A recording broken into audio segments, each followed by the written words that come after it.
B7. Right, so this is now a problem where, again, right, we're looking at ionization energies and trying to discern trends and understand what's going on. And so in terms of, moving down the periodic table, what's happening is that you're going to higher and higher n levels for the valence electrons, right? Because we're looking at this row right here, the alkaline earths, right here. And so as you're going to higher and higher n levels, right, each one of those, s orbitals is going to be higher and higher in energy, right? So the 2s is lower in energy compared to the 3s, right?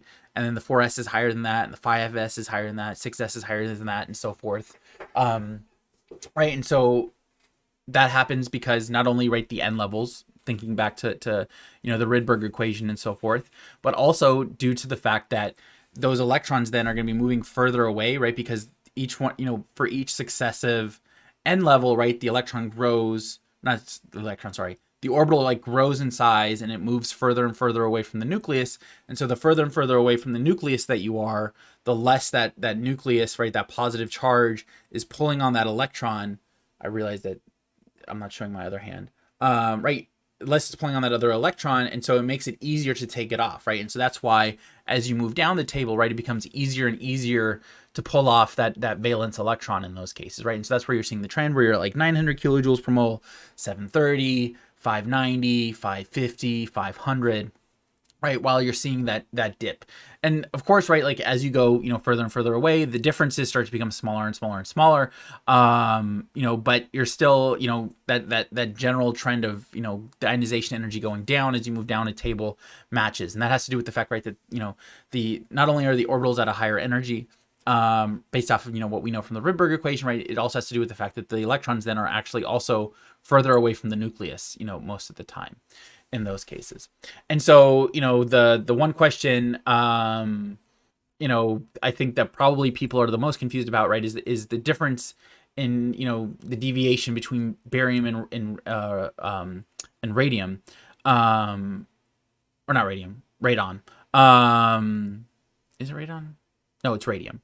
Radon is, I think, RD, whatever.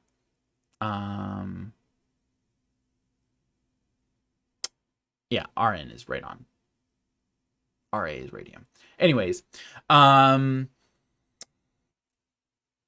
So what happens there, right, is that you see instead of it, continuing to go down, you see a slight uptick, right, where it goes up and it has, 7 kilojoules per mole more energy required to take an electron off of radium, and that has to do with the lanthanide contraction. And so the lanthanide contraction, the big difference, right, between barium and radium, right, if we look at the electronic configurations, is, right, in the case of barium, the electronic configuration is, what is it? Xenon. Right, you have not 4s, 6s, 2 in that case, for that part. And so, within that, actually, let me just go one thing lower than that. So let's do krypton. Right, so you have 5s2, and then you have 4d10, 5p6, 6s2, right, is the electronic configuration for barium, right, in that regard.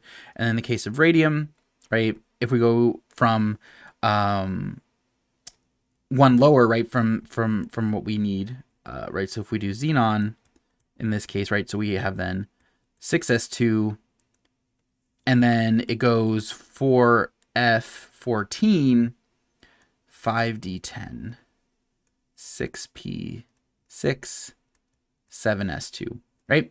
The big difference, right, is that now the f electrons participate in, right, are available within that element, right, which also gives us, a huge jump, because if we're looking at it, right, this is element 56, right, and then this one is 88. In that case, right, strontium is then 38, but in terms of, what's happening is that you're adding 14 more electrons, right, but they're all f electrons, and f electrons are horrendous at shielding further out electrons, right? And that has to do with the fact that they have a ton of nodes, right? So if you look at one of the f electron orbitals, right, it looks like it's a 6-leaf clover, right? So it's like, in that case, right, so you have one node here, right? You have a node here, you have a node here, and stuff like that. And so each one of those nodes is essentially an area where the nucleus, right, that's right here, can like pull on those electrons, right, that are further out in, right, they can interact more. And so, you know, because they do a really terrible job shielding, you know, even though they exist, right, you're still going to end up with a lot more protons at the nucleus, right? You're still going to end up with 14 more protons. It's just that the 14 electrons that come with those 14 protons are going to be in orbitals that are really bad at shielding outermost electrons. And so because of that, those outermost electrons, they don't follow the same trend where they would, you know, continuously be able to move further and further out, right? They would actually get pulled in more because you have, you know, 14, a charge, you know, additional 14 protons in that case, like pulling at it. And so because of that, right, those outermost electrons now are feeling a lot more of a force from the nucleus, and because of that, right, that results in higher, you know, Z effective that they're feeling in those cases, and that, you know, is impacting their ability, right, to then be removed off, right? And so that's why you don't see the same trend, and you actually see a slight uptick, right? It has to do with the fact that the F electrons are now part of it. They're terrible at shielding. And so because of that, you're having then a much more of a positive charge at the nucleus pulling at the electrons in those cases, right, that are at the outermost shell. And then calculate Z effective, right? All it is just in this case, I'm assuming, right, that's not really the problem that people really wanted me to talk about B7, right? I think they wanted me to explain more essentially the lanthanide contraction and why, you know, you see that change, right? And that has to do with the fact that F orbitals are horrendous at shielding, right? D orbitals are also not great at shielding, but they're better than F, right? And then as you move and have more and more nodes, right, there's more and more regions where the nucleus can essentially, like, you know, like pull through and stuff, right? So it's kind of, you know, because S orbitals are really good, right? Because they're just, you know, a huge blob, right? P orbitals, right, are just basically like, they look like that. And then you have D, right, and stuff. But as you get more and more nodes, the amount of shielding that those electrons provide becomes less and less. And, you know, so with less shielding, right, the nucleus can have a much stronger pull on those outermost electrons comparatively in those cases, right? And Z effective, right, is you just simply use the modified Rydberg equation.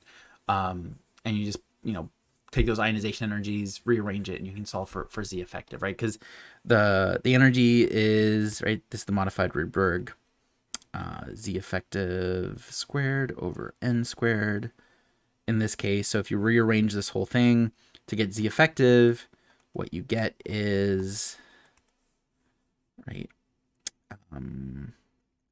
energy times N squared over R, and then the square root of all of that right there.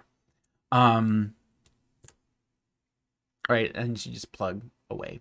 And you just make sure, right, the N level matches the N level that you're supposed to have, right? Energy matches that. Rydberg is just a constant, so you'll get those values.